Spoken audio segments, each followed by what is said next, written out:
황동현의 시선 집중, 집중 인터뷰.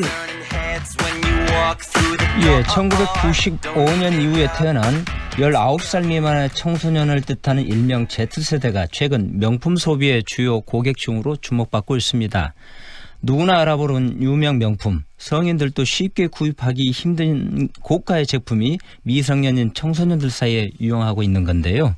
왜 이런 추세가 일어나고 있는지, 그리고 명품에 열광하는 청소년들의 심리는 어떠한지 심리 전문가 모시고 이야기 들어보겠습니다. 서울대학교 심리학과 곽금주 교수님 연결합니다. 안녕하세요. 네, 안녕하세요. 네, 교수님 이런 시간에 인터뷰해서 고맙습니다. 네, 감사합니다. 예, 이 명품을 애용하는 청소년들이 주변에 쉽게 이제 눈에 띄는 모양입니다. 이게 보니까요. 네, 예. 우리 학교 끝나는 시간이라든지요, 또 학원 끝나는 시간, 이러한 시간들을 보면은 그 청소년들을 쉽게 만날 수 있는데요. 네. 이들이 어떤 경우는 마치 교복처럼 입고 있는 경우들도 있고요. 네. 네, 그래서 이 우리나라에 더 두드러진다라고 할 수 있겠죠. 외국 네. 같은 경우에는 이 정도는 아닌데요. 그래서 네. 역시 우리나라 사람들 중에서 청소년들조차도 명품을 좋아하는가 보다 하는 생각을 할 수 있겠죠. 네. 이게 요즘 학교에서 그 생활지도를 통해서 이 학생들이 입어야 될 복장이라든가 이런 거에 대한 지도들이 기본적으로 있는 걸로 저희는 아직도 알고 있는데요. 그럼에도 네. 불구하고 이 교복처럼 이것들 입거나 신거나 이럴 수 있다는 것이죠. 네네. 그러니까 이제 학교를 파하고 나오면서 네. 그렇게 입는다든지 어떤 때는 의류 같은 경우에 눈에 많이 띄잖아요. 네, 그렇습니다. 예, 저게 고가 아니었나 하는 생각이 드는데 네. 요즘 학생들은 저렇게 입는가 보다라는 생각들을 하게 되죠. 네. 학생들이 이렇게 명품을 구매하는 특별한 이유가 있습니까? 네, 얼마 전 연구소에서 발표된 그러한 그 답을 보면은, 명품 소비를 왜 하는가 하는 거에 대해서 76% 정도가 자기 만족이라고 얘기했다 그래요. 네네. 네. 그러니까 일단은 내가 그 고가의 명품을 가지게 됨으로 인해서 스스로가 만족감을 가져온다 하는 것도 사실이고요. 네. 근데 이러한 거가 왜 만족감을 가져올까 하는 거를 생각을 해보면 이제 우리가 살아가면서 많은 스트레스, 또 청소년들도 마찬가지입니다. 이 입시라든지 또 학교의 어떤 제재라든지 이러한 것들이 많다 보니까 많은 스트레스를 가지게 되고요. 또 경쟁 사회잖아요, 우리가. 네. 그러다 네. 보니까 이러한 스트레스에서 해소하는, 그래서 뭔가 내가 만족을 가질 것들을 찾게 되는데 그 만족 중에 하나가 이러한 명품이 될 수도 있다라는 거죠. 네. 네. 그리고 또 이제 이 청소년들에게 특히나 명품이 유행하는 거가 이 시기가 다른 친구들을 따라가는 시기입니다. 네. 그래서 자기 자신의 어떤 주관이라든지 이러한 것들이 비교적 다른 연령대에 비해서 확립이 덜 된 상태에서 친구들이 하면은 무조건 좋은 거다. 그래서 또 친구들처럼 되지 않으면 나는 뭔가 그 조직에, 집단에 소속되지 않을 수 있다는 그러한 왕따 심리 이런 네. 것들이 작용을 하게 되기 때문에 이런 명품을 친구들이 구입하게 되면 나도 그걸 꼭 구입을 해야지 되고, 구입을 함으로 인해서 나도 같은 조직이고 집단이고 이를테면 나도 정상이다 라는 그러한 생각들을 갖게 되는 거죠. 네.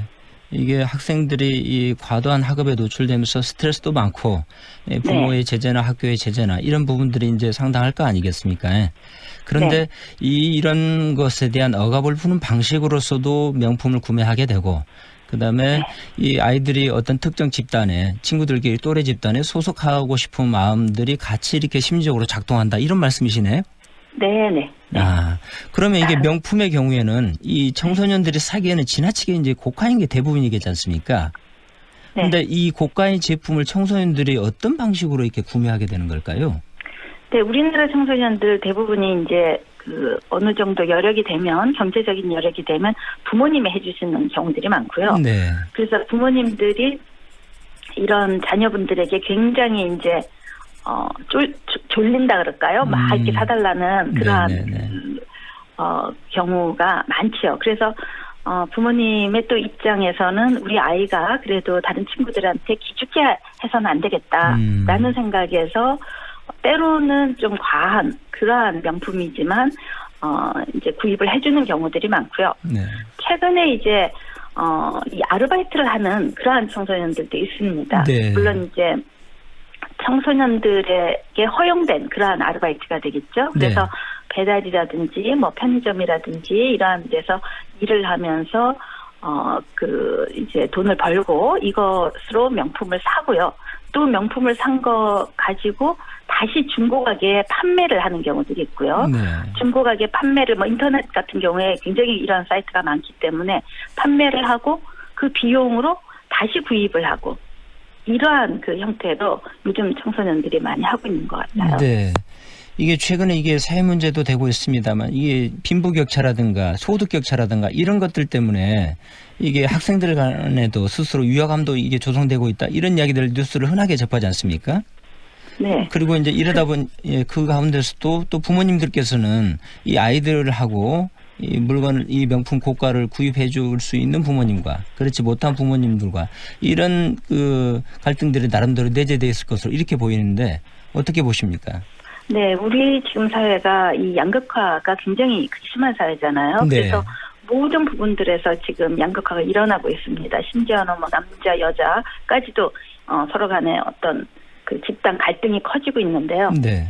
이렇게 어릴 때부터 지나치게 명품 이렇게 하다 보니까 이 명품을 즐길 수 있는 집단과 그렇게 구입을 못하는 집단 이렇게 나뉘어질 수도 있겠고요. 그러면은 학생들도 거기에 따른 그러한 양극화를 어릴 때부터 나도 저 조직에 속해야 되고 집단에 속해야 되고라는 과한 욕심을 만들어내게 되고 거기에 못 들어가게 됐을 때는 상대 집단에 대해서 뭔가 이제 비난을 하거나 잘못됐다라고 생각을 하는 그러한 양극화 심리가 어릴 때부터 키워지는 거는 아닌가 아주 사소한 것에서부터 시작을 해서 편가르기가 만들어지는 거가 아닌가 하는 생각도 들고요. 그런 의미에서 부모님조차도 그렇게 살 수 있는 집단 아닌 집단 그래서 내가 제대로 부모 역할을 못하고 있는 거는 아닌가라는 그러한 생각까지도 갖게 되기 때문에 무조건적으로 뭐 그냥 청소년들이 고가를 좋아하나 보다라고 그칠 거가 아니고 이게 심각하게는 사회 문제로 발전할 수도 있다라는 거죠. 네. 이 아무래도 이게 명품 구매라고 하는 것이 그러니까 심리적 요인들이 상당히 이게 크게 작용한다 이제 이런 말씀이시겠고요. 근데 이게 그 명품 구매를 하다 보면 인정받고 싶고 관심 받고 싶어하는 이 청소년들 입장에서는 그런 과시욕 같은 경우도 있을 것 같습니다. 어떻게 보십니까?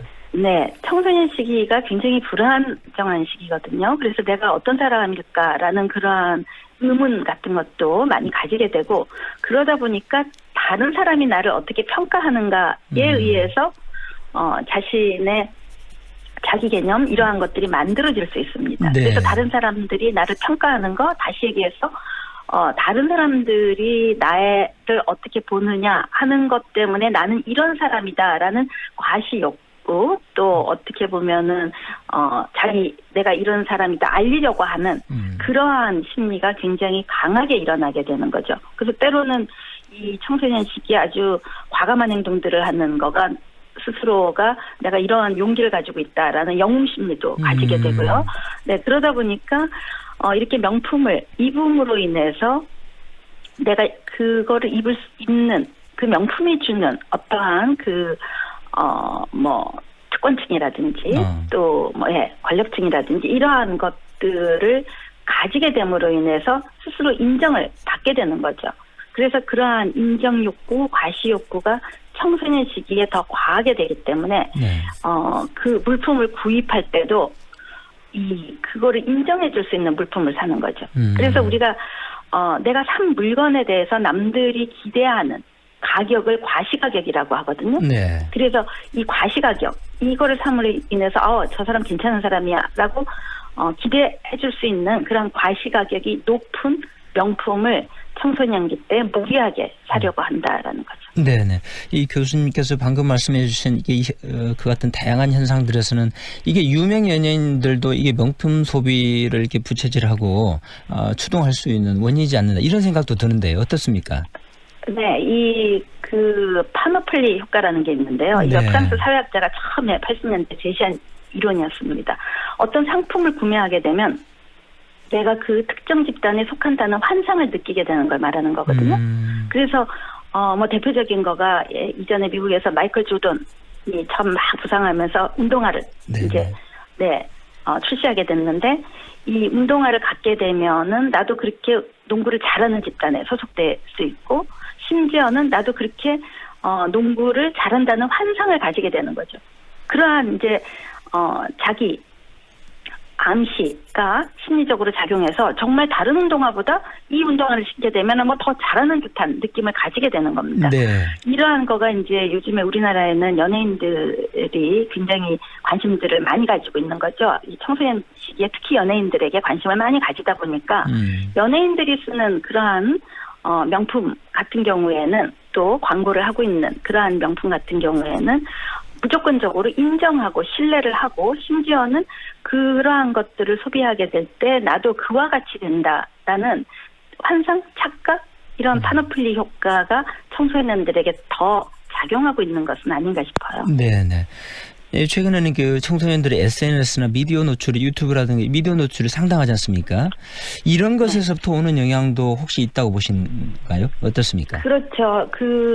SNS를 통해서 명품들을 쉽게 이제 접할 수가 있고요. 뭐 핸드폰에 한 번만 하게 되면 어떤 상품이 어떻게 유행하는지 하는 거를 이전 세대들보다 쉽게 접할 수 있는 거가 한 가지고요. 또, 자신이 이러한 명품을 가지고 있다라는 거, 인증샷 같은 것도 쉽게 올릴 수 있게 되기 때문에 네. 이러한 것을 통해서 청소년들의 어떤 동조심리라든지 모방 심리 이러한 것들이 더욱 부추겨지는 것 때문도 하나의 이유라고 할 수 있겠죠. 네네. 근데 이런 청소년 명품들이 이제 대량 이제 유행하게 된다 그러면 부작용이 염려스러운데요. 이런 네. 어떤 부작용들이 좀 있다고 보십니까? 네, 이 청소년 시기에 아직도 소비 인식이라든지 의식이 확립이 안 된 상태거든요. 네, 그래서 네, 네. 무조건적으로 다른 사람들이 하는 거, 다른 친구들이 하는 것을 따라가야 된다라고 해서 소비 인식에 대해서 잘못 만들어지는 경우들이 있습니다. 네, 이러한 네. 소비 패턴이라든지 소비 습관은 이후에 성인기까지도 지속적으로 영향을 줄 수 있거든요. 그런 점에서 이제 교육적인 측면에서 부작용이 있을 수 있고요. 또 무슨 행위를 하든지 간에 꼭 명품을 구입해야 되겠다 하는 과도한 욕구가 지나친 그러한 그러니까 알바를 한다든지 네. 또 지나치게 그 돈에 대한 집착을 하게 한다든지 그래서 때로는 범법 행위까지도 또 탈선으로 네. 이어질 수도 있게 되기 때문에 네. 이러한 청소년들의 명품 유행을 그냥 지켜만 보고 있는지 말고 네. 뭐 가족이라든지 또 학교라든지 교육하는 것도 필요하겠고요. 어떻게 보면 사회 전반적으로 지나친 명품 열광 때문에 이러한 거가 그대로 청소년들이 답습하고 있는 것은 아닌지 네. 우리 성인들도 한번 반성해봐야 되지 않을까 싶습니다. 네. 교수님께서 이게 끝에 말씀 주신 말씀들이 이렇게 귀에 먹먹하게 남아 있는데요. 부모님들의 역할이나 또 학교에 있는 교사분들의 역할들이 앞으로 매우 중요할 것 같다 이런 생각이 듭니다. 예, 오늘 네. 말씀은 여기까지 듣도록 하겠습니다. 고맙습니다. 네, 감사합니다. 지금까지 서울대학교 심리학과 곽금주 교수와 함께했습니다. 무궁화 신탁과 함께 동구를 대표할 새로움이 찾아옵니다. 문화전당역이 내